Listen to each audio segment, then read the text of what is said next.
So it's Danny Flexen here for Seconds Out. Delighted to be joined by my good friend Craig Spider Richards. Craig, how you doing, mate? I'm good. I'm good. I'm good. Um, I've been under my rock for a bit, just grafting the gym, but yeah, I'm back. I'm good. Yeah, well, let's talk about that. And it's not the nicest place to start, I guess, the last fight, but it's the most recent time we've seen you in the ring, so we've got to talk about it. Of And course. for a lot of people, you were kind of the banker from the matchroom side of the 5 versus 5. I think Yeah. certainly for me, when I was going through the matches, I thought you were the clear favourite against Willy Yeah. Hutchinson. And I was quite surprised by what unfolded on the night. Yeah. Just from your reflection now, it's quite a few months down the line, it's back in June. Yeah. What went wrong in there? I feel there was a few things that went wrong, but leading up to the fight, I knew I was a little bit off. It was a new team, was doing a lot of new stuff, threw a lot of my conditioning stuff out to try new stuff.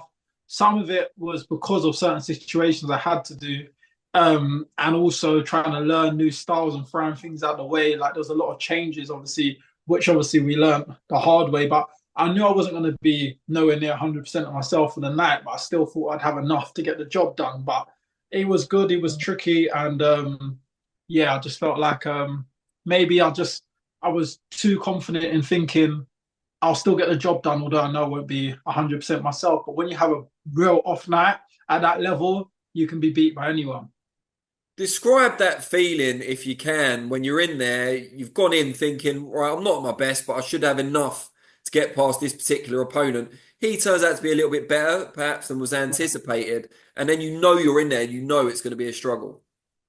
Yeah, first round just came out and I knew I was well off, and I was like, it's one of those days now. I don't have that many off nights throughout my career. I've been in loads of, as everyone knows, big fights at the top level, from Dmitry Bivol to etc. But that night I knew I was well off, and I was like, do you know what? You're off, but you're tough, you can punch, and you'll just grip through and get him out of there down the stretch. That's what I felt to myself. But although also I'll say like some of the condition I wasn't doing, I wasn't at my best to keep firing, and the way I fire from 1 to 12 is the first time I felt like that in the ring. Also, that played obviously a major factor, but it is what it is. And they say just clear the rear view mirror and just look through the front screen now. So what we had to do at the time, I took some weeks off, reflected, understood, sat down, me and Shane sat down, and we looked at all the things that I was doing differently, what was important in my game, the things I changed, what I shouldn't have changed. And um, all the days leading up when I was quite off in sparring, also, I've come back to the gym, training, sparring, and I'm back to myself. And it's like, I felt like certain times I was in there, I was playing checkers, but now I'm back and it's like a chess game where I'm setting things up. I know what's going on. I'm back in control in the ring, but I haven't had that feeling probably in over a year or so. Obviously, new team and a lot of things going on behind the scene, but I'd say like within the last 6 weeks now, plus maybe 6 to 8 weeks, I'm firing on all cylinders again and I'm feeling good. And now I was just watching the fight the other day. Obviously, I was 3 weeks out there, Artur Beterbiev, sparring with him. And maybe for the few weeks before I went out there, the confidence I built back feeling myself in the gym, I went out and I was sparring him, and it was reassurance that I'm back and I'm sharp and I'm back on the level that I was at, higher level than I was at previously. When I was sitting with Dmitry Bivol, I knew I had certain abilities to be up there with the top boys. But the reason I made a lot of changes was because I didn't want to be up there with the boys. I wanted to be better than the boys at the top level. So I was working out the percentages, what needs to be changed. And I feel like I took away the wrong stuff and I did a few of the wrong stuff. And now I've 360 there, switched it all around. In there with Paterno, I felt like, yeah, you're back operating on a high level. You're back now. I just need to go out and show that now. We'll talk about that sparring in a minute. But as you said there, you've been working on stuff with Shane and the team. 2 fights into a new relationship, you suffer a surprise defeat against Yeah, Willy Hutchinson. A lot of fighters would have been tempted to go back to the comfort zone, maybe go back yeah, to the old way of doing things. What yeah. sustained that relationship between you and Shane and the team? I understood he not only I'm learning his ways, but he's learning my ways and he's understanding me. And he obviously is probably learning my assets as well. Also, I'm learning what he brings, he's learning what I bring to the table and trying to get the best out of me. Obviously, that gel and relationship works 2 ways. So I understand that it's not an overnight process. Where in most cases, when someone gets a new trainer, they understand that, so they have 2, 3 tick over fights, etc., to get time to gel with the new trainer. But I never have them luxuries of in my career. You see all the time from early, I'm 50, 50, 50, 50 fights. And the opportunity arose and it was a big stage. And I was just like, yeah, when I got asked to do the 5 versus 5, I was like, yeah, of course, new trainer or not, I'm not going to turn, I find it hard turning down big fights. So I'm like, yeah, just put me in. I'm ready. I'll be ready to go. So, in the ideal world, we probably should have spent more time gelling. But not everything's perfect case scenario. When you play a game of cards, you pick up your 7 in blackjack. You don't go, I got a perfect hand, and me swap. You just play the cards you're dealt with, and that's the same as life. I had to deal with the cards I was dealt with. Not going to cry over spilt milk. I'm not going to sit there and play the blame game. You done this, I did this. It's my responsibility to go out there and get the job done. The team's there to help me do that, and I've probably just made a few wrong decisions as well at the time of leading up. But now I've learned from that. We've all learned from that, and we're now itching to go out and show. And I know Shane's just as same as me. He doesn't like losing. He's ambitious as well. He likes to win and be on top. So him and myself both now want to make sure when I go back out there, it's like, right, this is what we was trying to deliver. So I'm no worries in us moving forward and getting it right next time. You said you went out and spent 3 weeks with Beterbiev in advance of the Bivol fight. You obviously gave Bivol a really tough fight in your own world title challenge. Yeah. How did you, like going into their fight, how did you think they compared, having shared the ring with both men? It's weird because of how the certain assets that I was saying before their fight, they both showed. Like if I said, for example, Beterbiev would need to do this to win, and Bivol would need to do this to win, they both showed what they needed to do to win throughout that 12, just in spurts. So, like for instance, Bivol worked well behind his jab and etc. in the first 2 to 3 rounds, and he was getting a lot of success. When he stopped doing that and he started moving a lot and allowed Beterbiev to close the distance on him, Beterbiev was allowed to then bully him a bit and get a bit more success. So it's kind of how I pictured it. It was a very close fight, high level boxing match.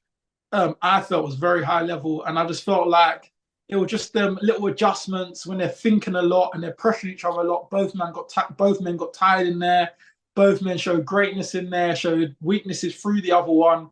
But that's going to happen at that level. But yeah, it was a good mix of styles because they're so opposite. What impressed you about Beterbiev that maybe he doesn't get credit for generally when you In the sparred spot, in the spot, do you know what? He's very clever in the terms of some of his shots. He may not have a lot behind them, but when you know he can punch, it'll keep someone up tight. So he might not be throwing a heavy shot, but you don't know when it's coming, and you know he can punch it. You're automatically whatever he's throwing. So he can kind of like manipulate the time and the rounds by just throwing throwaway shots. Because I see someone else, for example, sparring, he's throwing throwaway shots and they're uptight and they're panicking, they're getting tired. And I thought to myself, if Bivol could relax more in front of him and not fall for some of them tricks, he'll get a lot of success. And I felt like for a few rounds he did that. It was high guard, he was slipping, he was standing in front of him, working off the jab. But Beterbiev's very clever. He kept throwing that throwaway jab, and then we just threw a little hard shot in, and Bivol's like, oh, now don't know when the hard shot's coming on the throwaway. So he mixes his power up quite well. That's something he does very well. He sustains the pressure. When he gets going, he gets going. And then he can also take breaks as when he wants with feints and standing there. He can have his rest periods. And because he's pressuring you so much, you're happy to have that rest period too. But it's also an asset I've seen Dmitry Bivol do with a lot of opponents. Also, it's not so aggressive, but he's so fast and he throws in flurries, but he stays in front of you. And once you get him off you, because when he's having his rest period, a lot of fighters are like, I'm happy to have this rest period because that would a lot of punches coming. And when I fought him, I noticed he done that to a lot of opponents. So that's why when he tried to take the step off, I was stepping with him. And I wasn't allowing him to have breaks and making him think constantly throughout the fight. why probably 10, 11, and 12, you saw he got a bit more tired in my fight than usual because he wasn't working as and when he wanted. And that's certain things they do at the higher level, and they both was doing it a little bit to each other.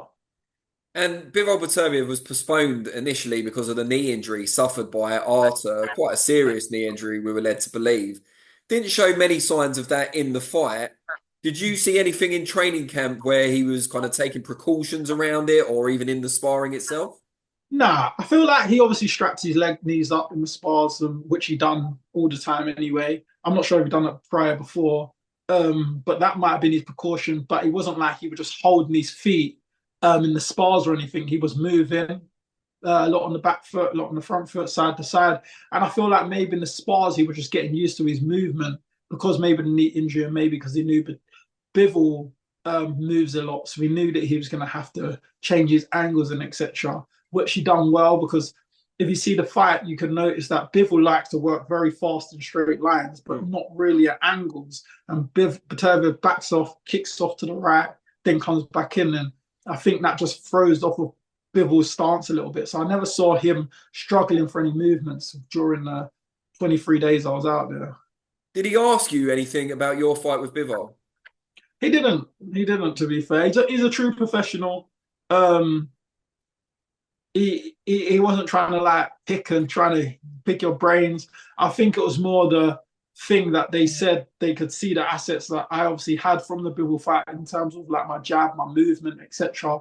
They saw it was very high level, and I gave obviously Bivol the most trouble due to the assets that I had. So they felt like Bivol has a lot of those assets, also what I have, the jabs, the movements, etc. So I would have been perfect to come into camp for them to get used to them sort of things, which obviously it paid off going into that fight.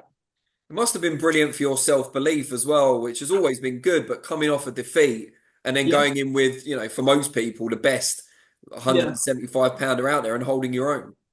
That's what I would say. It came back. It boosted my confidence more than anything else. Because sparring, for instance, like sometimes people could be working on stuff or they have a bad day sparring or whatever. Sparring just sparring, but when you're with someone spending so much time, 3 weeks, and you're having like 3 spars a week, and you're doing well in all the spars, you're trying things in the gym with other sparring partners who are not that level, and you're pulling them off.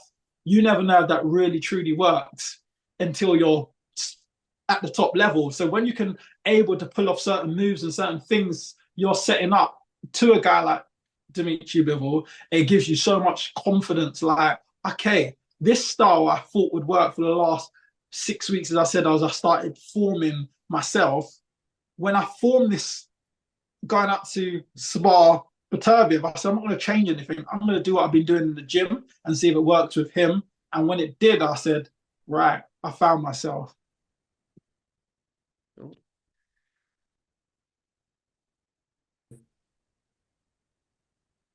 So yeah, back here with Craig Spider Richards, we are just talking about your training camp with Artur Beterbiev ahead of his fight with Bivol. Key question, I'm sure you expect to be asked it. How did you score the fight itself on Saturday? Very close, very close. Final bell, it was hard to pull them apart. So I said a draw would have been, for me, I felt a draw was going to come and they was going to do it again. I felt like it was hard to pick a loser and it was hard to pick a winner because they both had their spelts. And I think it was a what you like kind of fight. I felt like a lot of people felt like Bivol won like 1-3, Arthur won like 4-6, Bivol won like 7-9, and then Arthur took over the back end of the last couple of rounds. So when you're looking at it, it's probably like in the balance, and then a lot of the rounds was close, so it could have swung one round either way. So but for a unification, it was like, does anyone want to lose their titles on such a tight fight like this? I just felt like so close. 114, 114, go down the middle, do it again, back end of the year or early next year, I felt. Now, I hate to put you on the spot because Eddie is your promoter, but he said after the fight that the guy who scored 116, 112 to Beterbiev should never work in boxing again. Did you think that was fair enough? 4 point I thought difference? 116, 112 was very wide for Beterbiev to win it.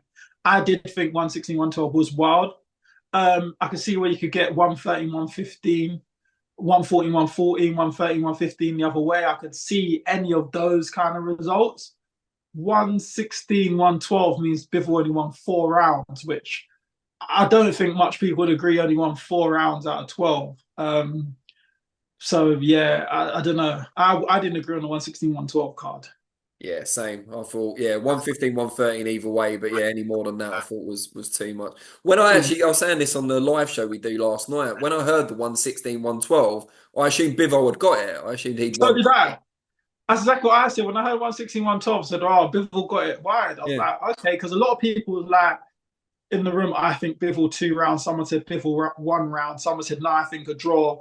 And so, like, the general room was between 2 rounds to a draw of the people I was in the room with at the time. There was like, we had a little gathering to watch it. Um, so I was like, okay, when I heard 116, 112, because there was a couple of people favouring Bivol at the time, I thought, okay, they gave it to him by quite a bit. And then when they said Beterbiev, I was surprised. I wouldn't have been surprised if they said 130, 115 as they said Beterbiev, but or 140, 114. But yeah, 116, 112 to Beterbiev, I thought was very wide. You've been in the ring with the three arguably best light heavyweights in the world at the moment in Joshua Buatsi and the two that clashed on Saturday. So you're best placed to tell us how far, if at all, do you think Buatsi is from that level that we saw on Saturday night? I don't think he's far at all. I think he's I think a lot of his stuff outside of the ring um don't allow people to put him in that bracket because he doesn't come on, talk a good game, speak himself up. If people say something negative about him, he doesn't necessarily go on camera and argue his points to defend himself. So I feel like people get a perspective of him, but I generally think that he's a world class operator. Um, he's got quick speed, like he can put punches together. As we saw his last fight, he puts punches together quite quick in bunches. He's tough. He's a strong guy. He can punch.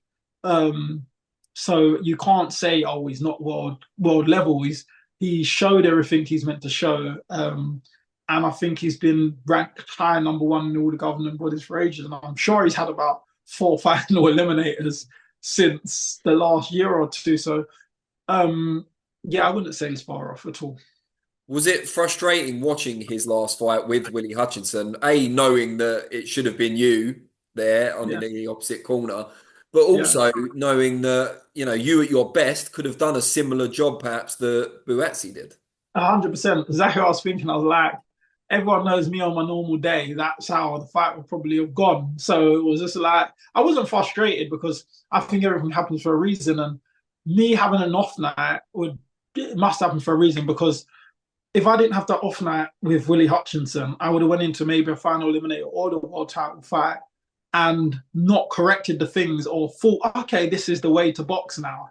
And that's what would have then, them guys there would have highlighted it a lot more. Do you get what I'm saying? So it was all right for it to happen now. And now I just got to make sure when I come back, I stamp my authority, show where I'm at, show the levels that I've shown in the past, but better, show the improvements off of the best version of myself, and then go out there and really stamp my authority in this light heavyweight division now. I know now because I've had an off night, people might say, oh, whatever, but it's time to show people, yeah, it was an off night.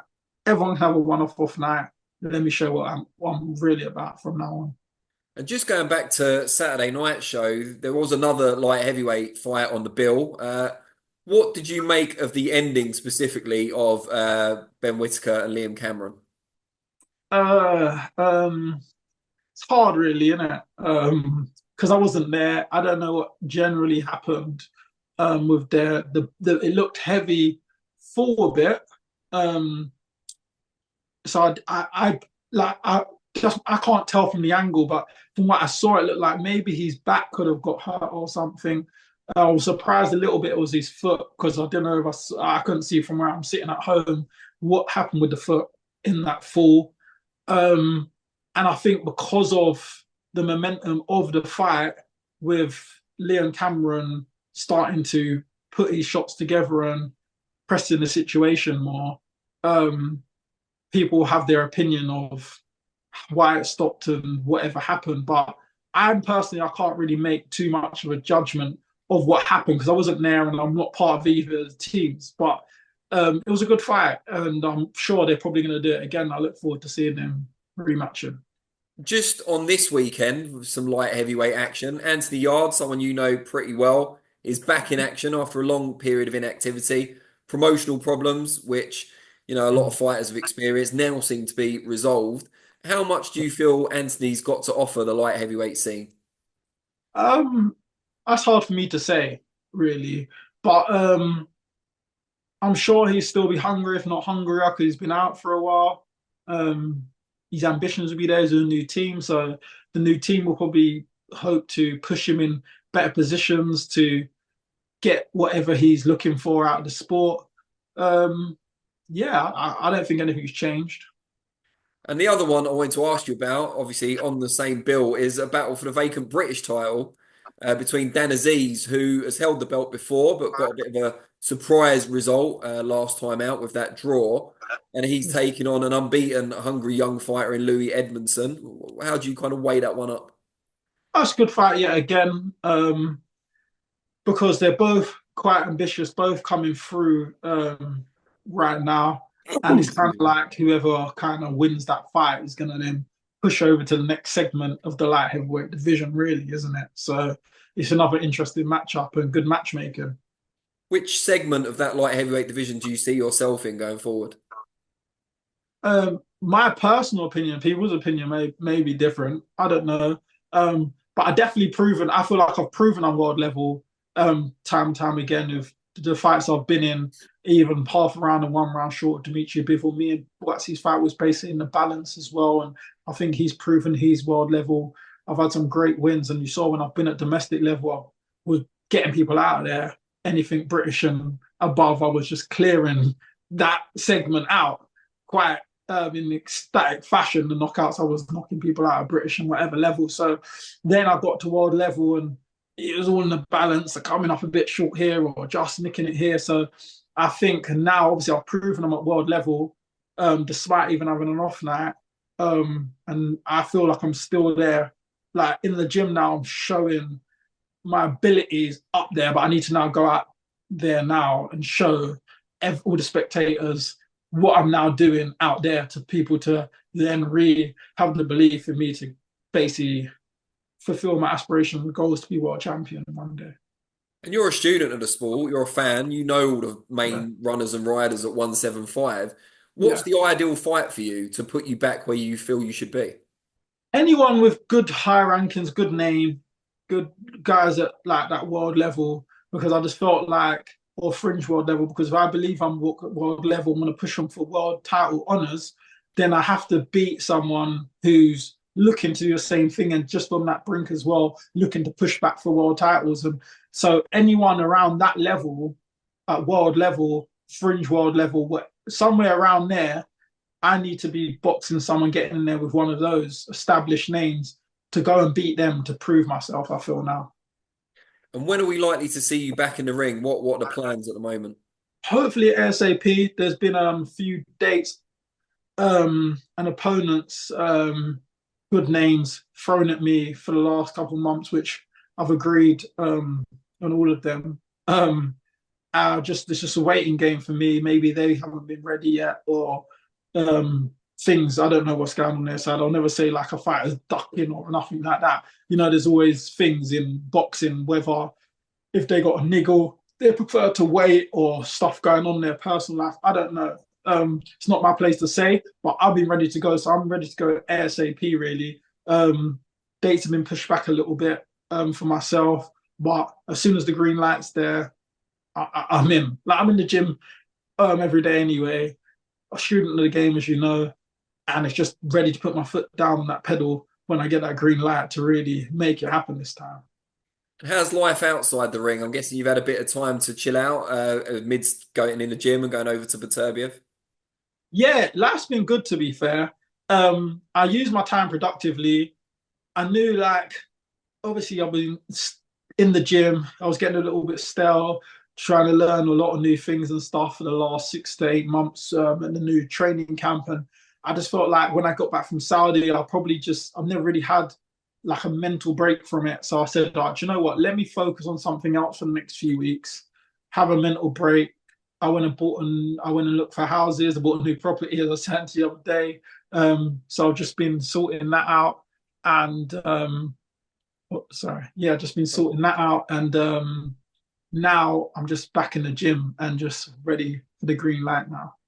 Is this a new property for you to live in, or are you building up a portfolio? This one's for me to live on, but I'm gonna be building a portfolio as well. But this one, it's one what caught my eye. I liked it, and I was like, you know what, I would like to live in this one. So yeah, The so I'll spider's probably spreading move his in web now. across the property market now. Yeah, well, you got to try and make some smart investments with your career. So that's what I want to do at the moment. So, but also, focus on my career at the same time. So I haven't got time to be doing anything what's going to be taking up a lot of my time or my mindset, because I want to give it 110% in the gym. So that for now is something what I don't have to think about. I'm gonna put my time or energy into. It's just like what can sit and be ready. All this stuff can be ready for me when I finish boxing. Great stuff. Mate, it's been brilliant to catch up. Really looking forward to you getting back in the ring as well. I'm sure a lot of people are. But no, Yeah. really appreciate your time. And yeah, good luck.